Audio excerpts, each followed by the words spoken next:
You're listening to TIP.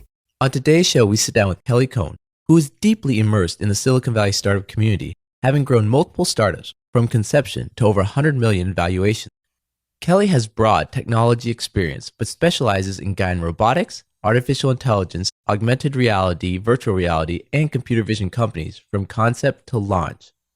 On today's show, you'll learn about how the venture capitalists in Silicon Valley career paths have changed and what's different in their backgrounds now than before. What skills or knowledge is it going to take to be a successful venture capitalist in the future? What does it look like to be a fundable pre-seed hardware company? What are the two largest issues that early-stage robotics and artificial intelligence startups face? And what is humanized AI? And much, much more. You are listening to Silicon Valley by The Investors Podcast, where your host, Sean Flynn, interviews famous entrepreneurs and business leaders in tech. Discover how money is made in Silicon Valley and where tech is going before it gets there.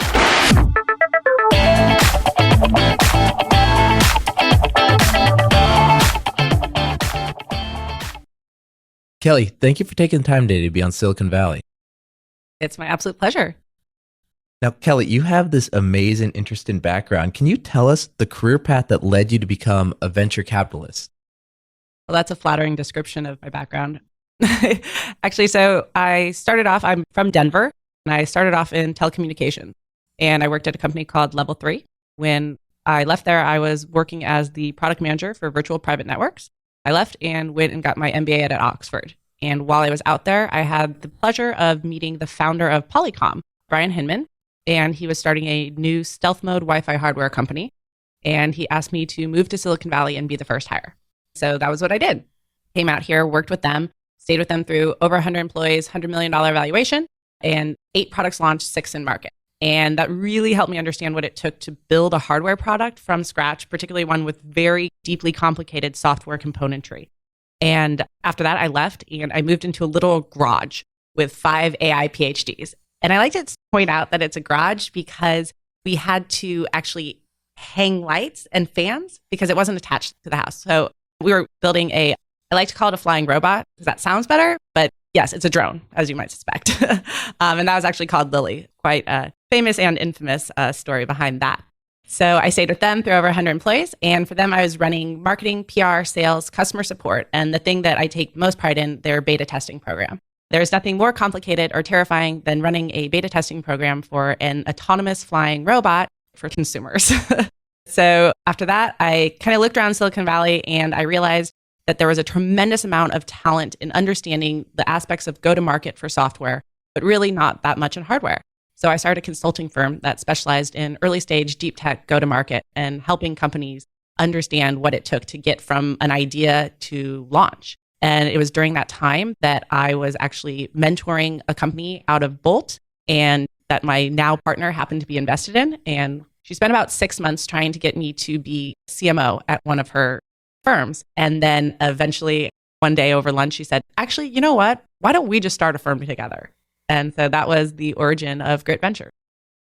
You'd mentioned the word deep tech in that. What is the definition of deep tech?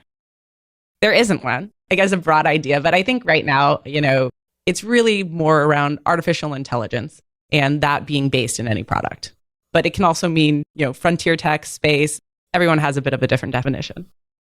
So how is it different being on the entrepreneur side versus being now on the investor side? It's different in a lot of ways. The first thing is that you actually have to really make this transition from having one company be your baby, be this thing that you think about all day, every day, to having 7, 10 babies and really having to bounce through all of them and think through that and remove yourself a bit emotionally than in comparison to when you're in-house. And also, you're not actually doing the work. You can give them advice, you can give them structure, help them, but in the end, it is their company. And that's something I think, we need to remember as venture capitalists. Is that kind of frustrating for you, for someone that it sounds like you really like to be hands-on and in the trenches?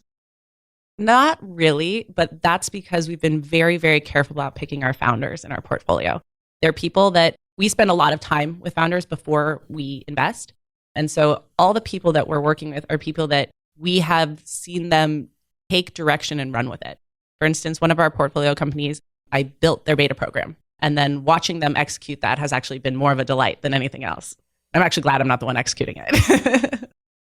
So were there any struggles that you faced while doing these beta programs or beta testing that you'd like to share? So I think the way to think about beta testing is, I'm sure this question will be cut because I'm going to get really nerdy on this, but essentially the goal is to take every use case, every single one that you can think of, break it down into its metrics and its componentry, and then align it with gates that through which you move. And that's how you know when you move to the next step of hardware. So there are basically two buckets. There's a problem that you are slowly moving closer to reaching your metric goal. And there's a problem that you have no idea what's going on. So with Lily, for instance, we were moving closer and closer to our metrics. Everything was going well. But for some reason, the drone would just toilet bowl randomly. And we didn't know how to fix that. And when we are diligencing companies, those are actually really the things we look out for are the problems that they don't know how to fix. So then you've had all this experience hands-on in hardware companies. Is this very similar to the other VCs in the Valley, or what's kind of the career path that most of them have taken, and has that changed over the years? Yeah, actually, I think we're in a really interesting time. The original, the OG VCs, if you will, of which my partner was, most of them were operators and engineers. And it was because it was this time of telco and deep tech, and these companies really understood their technology. Anyone that was creating a company at that time understood their technology, but they really needed help in understanding how to build it into a company. So that was how you saw so many operators. Then we moved into the mobile social gaming wave. And that was really when we saw a lot of financiers join the business. And so because it was a different time, it was about customer acquisition cost and virality quotient. And those were the things that were more important. As we move back into this era of artificial intelligence and deep tech, I think you're seeing the reemergence of the operator engineer model. And especially in the very early stage, which are the people I spend most of my time with, many of us are operators and engineers. Do you see in the future a lot of the investment bankers or the economic majors moving away from VC? No, I think that, first of all, there's still always a lot of SaaS. Not everything is deep tech. But also, after you get past pre-seed, seed, Series A, it really does become more about financial tinkering. And so I think they'll probably just move later stage. Then what skills will be the most valuable for a VC to have in the future to be successful? Well, I think that in the early stages, the skills that are most helpful are the ability to understand how to build a company, and specifically to understand that from experience. So when you're saying the early stages, the first 2 years of a company's growth, more or less, or? It's a really difficult question. One of the big things that we're seeing, particularly in the robotic space, is that many of the companies are spinning out of labs and have gone through many, many years of working and DARPA grants before they even spin out. What's a DARPA grant? It's a government defense grant. And they're really great because they're kind of loose. They don't give you that much direction in what you have to do. So it really gives these guys years to explore. A company that wants a DARPA grant, most grants, from my understanding, take 6 months, a year, paperwork to fill out. What's kind of the process for hardware companies? Because it sounds like it must be very capital intensive then. Well, so two different things. There's two different types of companies, and I'll get into the second one later. But the first type of company is one that spins out of a lab.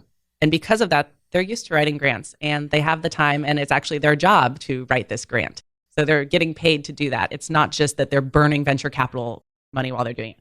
By the time they spin out, they usually stop writing grants because of how time consuming it is.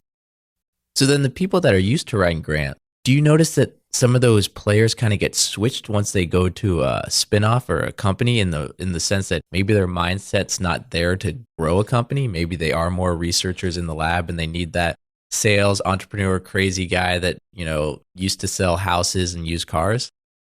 This is a topic that comes up a lot. The answer that I give is I try to not tell an entrepreneur if he should be the CEO or not.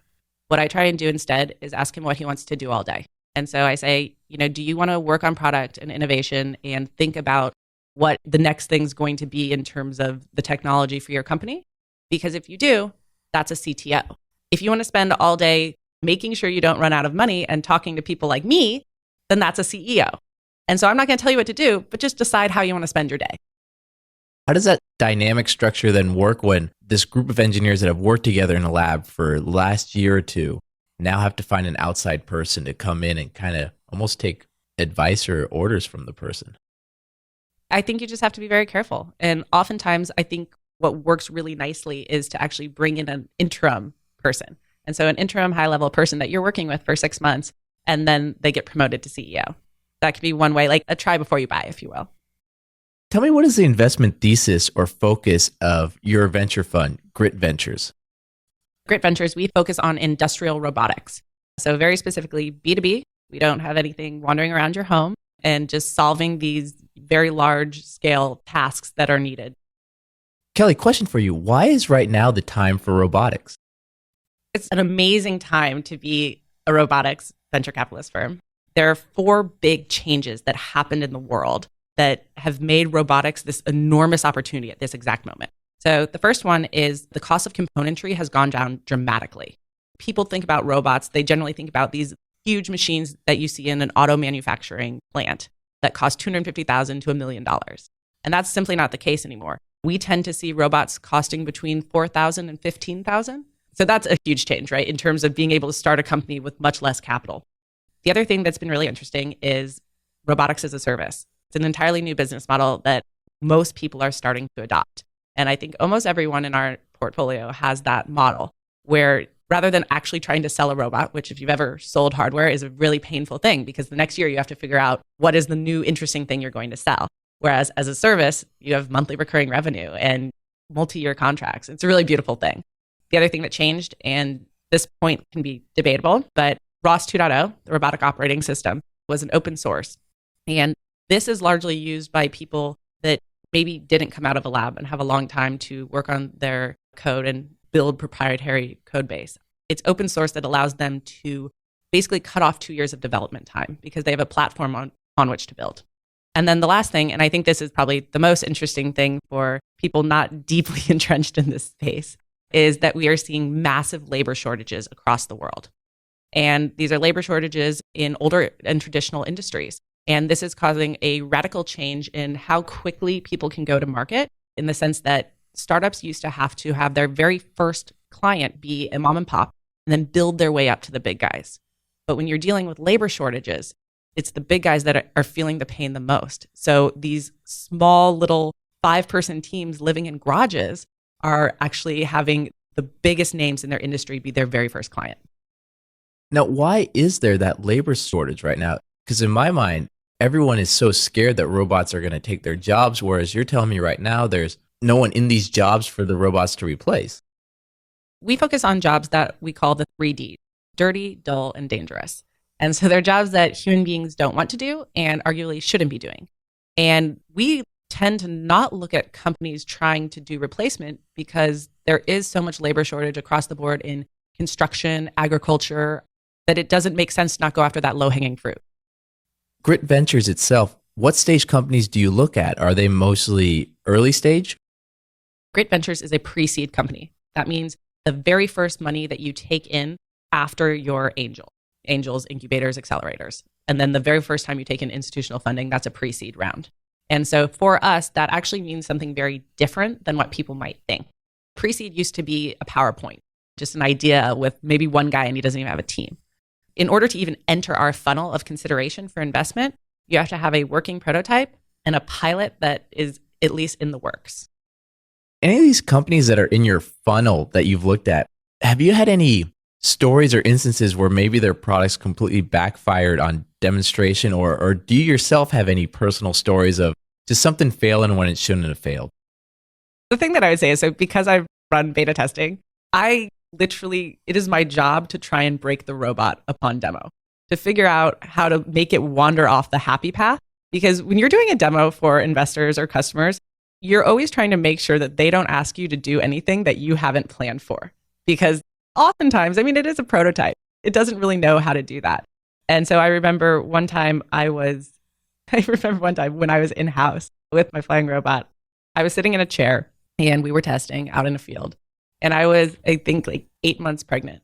And all of a sudden, I'm in the middle of a conversation. All of a sudden, out of the corner of my eye, I see this robot just flying at me. And I jumped off my chair and it ran it right into the chair where I'd been sitting. You gotta keep your eyes peeled. So Kelly, when these companies come to you and ask for the funding, what are kind of the expectations for them to use or for them to build with it? What do you want to see? Yeah, so in general, you raise a pre-seed round and then you're raising your seed round 18 months later. And so in that time, what you need to focus on is go-to-market. I always say that even 2 years ago, every Series A deck or every pre-seed deck that came across anyone's table had that one slide that had the number of patents pending because it was all about IP. And I think that's really shifted because, especially with the dawning of artificial intelligence, there's a million different ways to solve a problem. And so even if somebody's patented one thing, you can figure out a way around it. And so now go-to-market traction is really king. And I think that's a big mental shift for a lot of founders, particularly those coming out of labs. What are the largest issues that early stage robotics and artificial intelligence startups, what are they facing? So I think the largest issues are the idea of how to get from that pre-seed, that initial check, to seed. And what do you have to build in order to be attractive for seed? And when you're analyzing these early stage companies, there are two different components that you look at. You can look at the product and you can look at customer validation. And so that's why focusing in on your beta test and your go-to-market is really important. For the beta test, as companies begin to form, and even the most brilliant PhDs, it is not natural to think of how to build a beta test program for commercialization. You tend to think that people will hopefully just wander down the happy path, but really consumers act in ways that you could have never guessed. And then in terms of go-to-market, thinking through your pilot and specifically your pilot contract is extremely important. One of the things we coach people to do is to build very specific metrics into their contract that trigger an automatic rollover. So rather than saying, okay, we'll try it out for 6 months, and if we like it, we'll buy it, that doesn't work for the startup. So instead, you say, as soon as we meet these metrics, whenever that happens, you automatically become a customer and baking those in. But you have to do so much customer validation before you can get to that point. So for instance, we had one of our portfolio companies. They had been working with this customer for probably 6 months. They were piloting with them. The customer was thrilled to pieces with the experience, and they had baked 2 very specific metrics into their contract, but the customer wouldn't sign the contract. And so we said, you need to go back and do more distinct customer validation. And what they found out was one of the metrics was completely accurate, but the second one was this really bizarre revenue saving method that we could have never guessed in a million years. And it took them almost a month to tease that out of the customer, that was the secondary most important metric. Do you find that some of these established companies try to take advantage of startups in a way? Absolutely. That's the entire point of working with them on these contracts and actually baking in the metrics. And the other thing is too, you can't just even bake in the metrics. You have to be the one giving the data to them. You can't trust them to come back to you. You need to be the one proving it. For instance, one of our companies, ViaBot, is an outdoor debris cleanup robot. So essentially every night, like a Zamboni cleans your corporate campuses. You know, a person driving a Zamboni-like thing. And ViaBot is a robot that does that. And their very first customer was one of the top 3 property managers in the United States on one of the largest tech companies and campuses in the entire world. So high stakes. By the way, 5 guys under 30 in a garage, one of their parents' garages. And so when we started, we worked with the company, and the metrics that we came up with were they need to clean up 80% of bottles and 80% of leaves.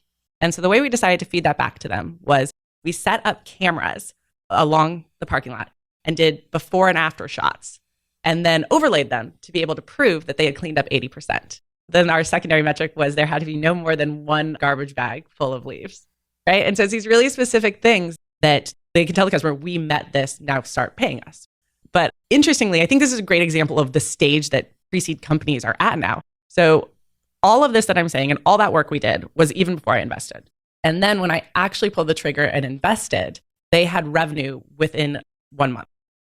How did this company survive that long without funding, or did they have some friends and family beforehand?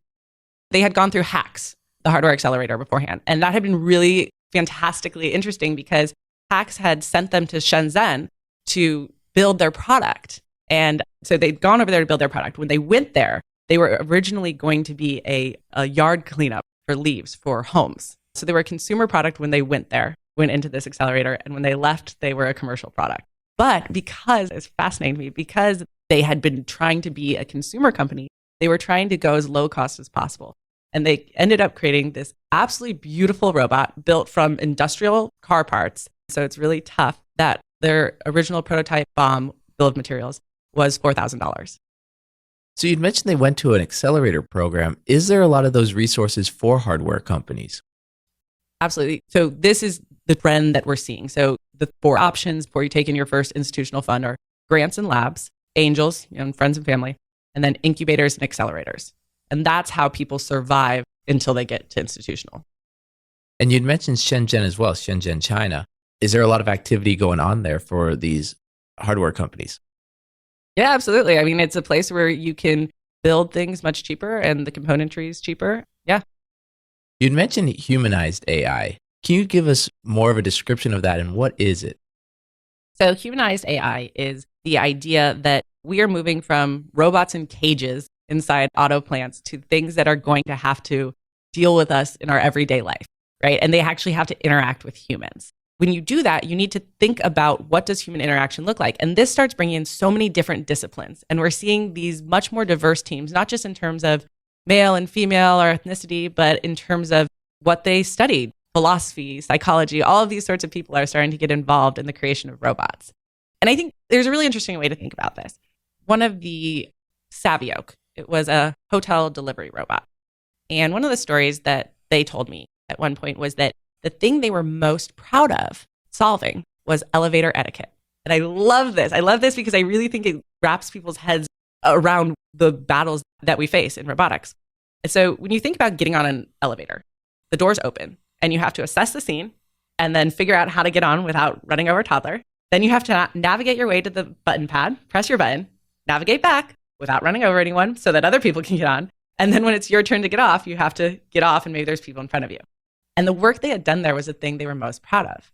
And I think that's just so telling. I think that a lot of people don't understand what it means to be a robot in the real world. The thing I would say is what that has made me do is every time I see one of those little box robots wandering down the street in Palo Alto or San Francisco, and we get to like a stoplight, and there's only one curb that this thing can go down.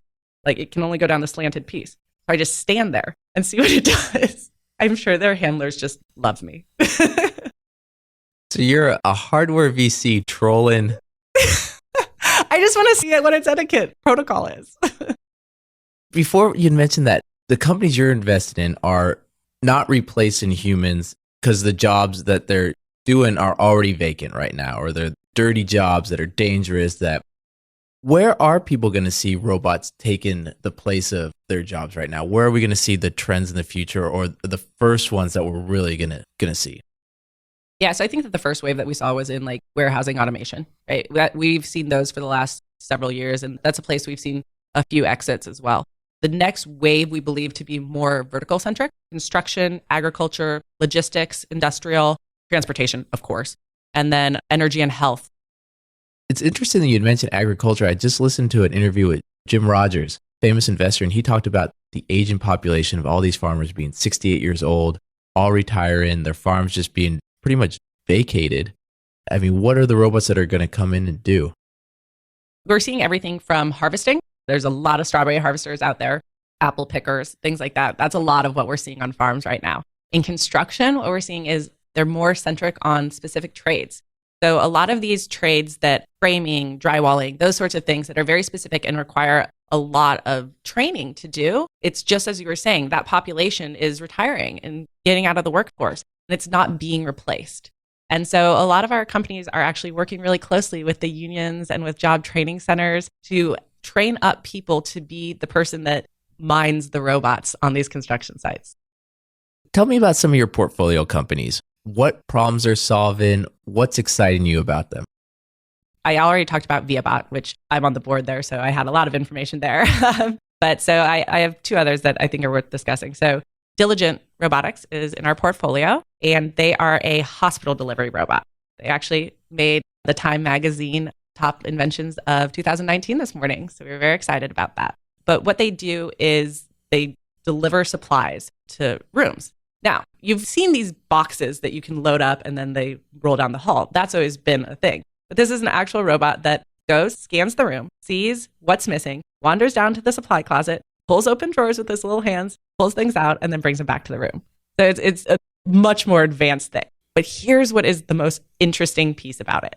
Hospitals not only saw that they were able to deal with some of the problems of labor shortage, so there aren't enough nurses and nurses' aides, but what they saw was a dramatic reduction in falls because nurses were able to focus on their patients rather than having to do some of these more menial tasks like stocking the room.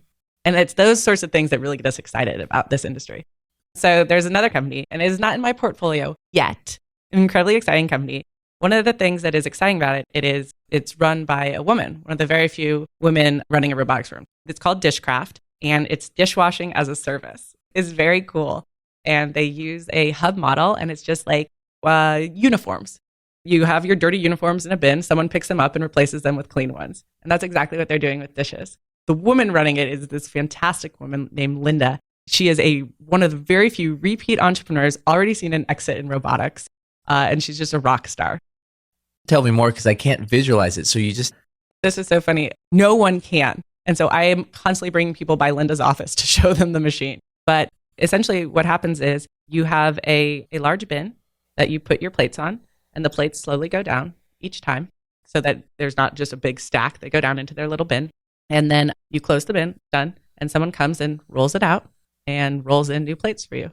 They take the bin and they push it into a large machine, and a robot hand picks up the plate, scrubs it, and then puts it into a rack, and then it goes through the sanitizer. Do you have any other stories, or you yourself, of being a female in this more male-dominated sector? Well, I definitely have some that I probably won't share, but I think one of the most interesting ones was that, so I was working in-house at a company, and I had a very large team reporting to me, and all day I was managing this very large team, and my husband, who is an early adopter, bought Alexa. He hooked up all the lights in our home to Alexa so that you couldn't turn them on or off manually or else you'd mess everything up. And so I'd come home every night after running this huge team and then have to ask my husband to ask Alexa to turn off the lights because she couldn't understand my voice. And this went on for several months where our house was managed by this robot that could not understand me. And I still remember we went on a trip one weekend and came home, and suddenly she understood me. And so I had hired some people from the Amazon beta testing team, and they overheard me complaining about this one day. And they said, "Oh, don't you know, there weren't any women on the beta testing team. And so they must have not tested frequently for the frequency, or tested well enough for the frequency and pitch of a woman's voice." Now, I will say, I had the pleasure of meeting one of the founders of Alexa last weekend, and he heavily disputed this. So take what you will from the story. What technology out there do you think that we should really look for in the next year or two? I don't think you'll be looking for it. I don't think you'll be seeing it. I think I'm going to answer this question the opposite way. I think that 2020 is not about a social robot that plays with your kids or, plays with your dog. We are still in the stage where it is much more interesting to focus on the business to business aspect of things, because that's where we're going to see things moving far before we're ready for the more social aspect. And what advice would you give an entrepreneur or an investor out there? I would give them two pieces of advice. Number one, the terminology around fundraising has changed. And like I mentioned before, pre-seed is no longer a PowerPoint. Series A is no longer prototype and pilot. Realizing where you are and not trying to play above your speed.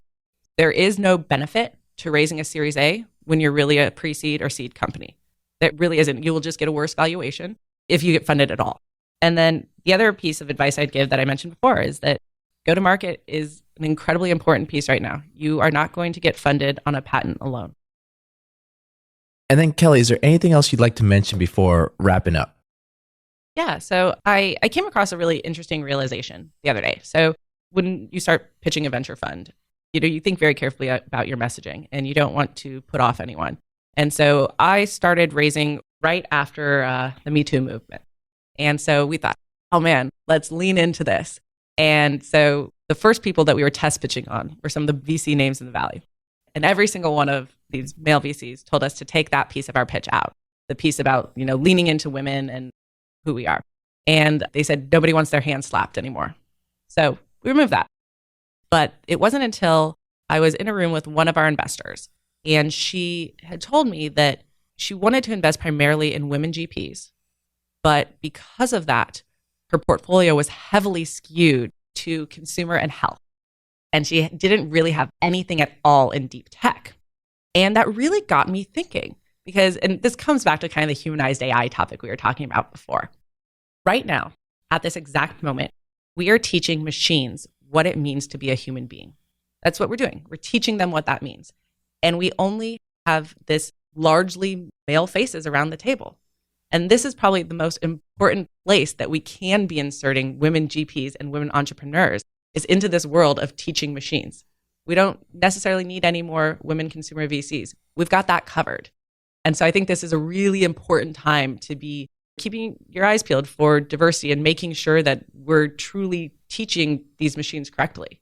I know that we've already seen instances of racism in artificial intelligence. And even if you're trying to keep your eye on it, unless you have those right faces around the table, you can't think of everything. And while this isn't specific to diversity, the story that I always think about around thinking about everything is Facebook, I believe. They used 2 different artificial intelligence machines and they told them to haggle with each other. And so they were trying to get to the best deal that was the best for both of them. And within a very short period of time, the machines created their own language because the engineers had forgotten to tell the machines that they had to only haggle in English. And when you think about that, some of the brightest minds just, they forgot that little back door of you have to talk in English. And so because of that, I think it's just a really good example of there is always going to be something you forget. Even if you do an excellent job at building diverse teams and thinking of every angle, there's always going to be something you forget, but you should be doing your best to try and avoid that. And the thing that I tell a lot of engineers on this topic is that, or founders rather, every man you hire makes first woman hire harder. When you're a 5-person team and you're trying to hire your first woman, that's easy. When you're a 10-person team, it's a little harder. But if you hit 20 and you don't have a single woman on your team, that can be a real problem. Now, when you're saying on your team, do you mean in the top positions or just at the company in general? Ideally, we would want to see a woman in the executive staff meeting, right? Somebody helping drive that decision making.